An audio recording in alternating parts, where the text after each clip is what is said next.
A year ago, I wouldn't have brewed beer in a room like this, nor would I have used a machine like this, but here we are.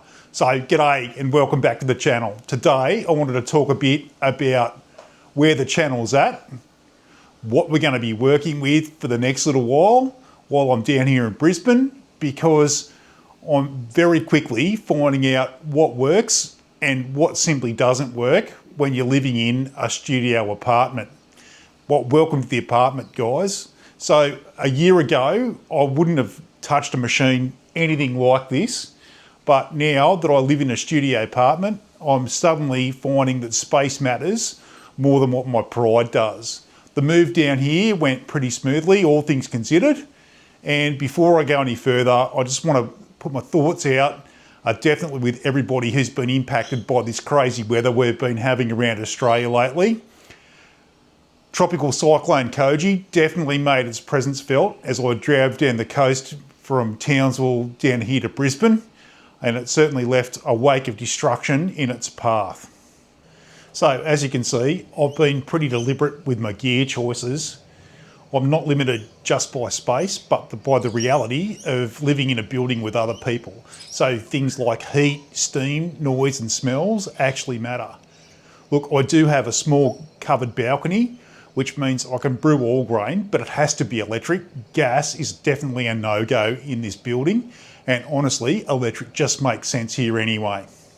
And a shout out to my wife for picking the decor you see behind me, because if it was left up to me, I'd be sleeping on an airbed and sitting on a milk crate. So my cleaning footprint's also changed massively. I can't just open the shed door and let the cooling water just run off down the driveway anymore, and I don't have a massive laundry tub. What I've got is a small sink in my little kitchenette.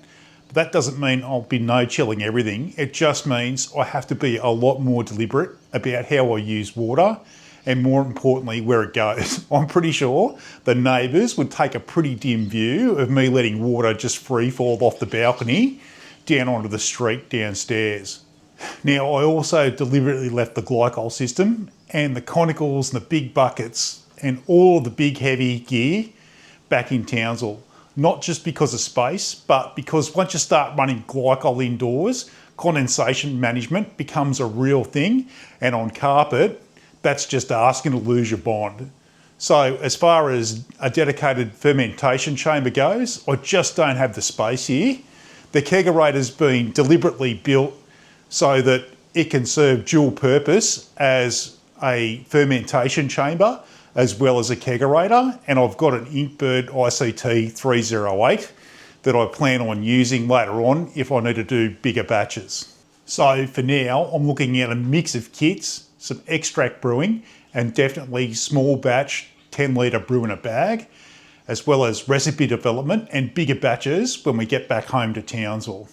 So water was another choice, and a deliberate decision was made about that. Look, I don't have a current water report for this place in Brisbane, and because this isn't forever, I may have to move again when the lease is up, I decided not to spend the $99 on a lab analysis. Look, I do own a brew lab test kit and I use it all the time back in Townsville, but for here, a portable RO system like I bought just made more sense. Townsville water changes seasonally depending on the rainfall from a single dam. I can only imagine what's happening here in Brisbane.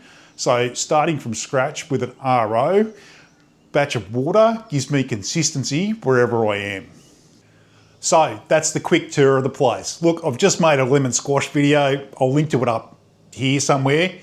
Go and give that a watch. Look, the best part of this is I can bring you guys along on the journey with me. Not just to kill the excuse of I live in a small apartment and I can't brew, but to actually show you that you can.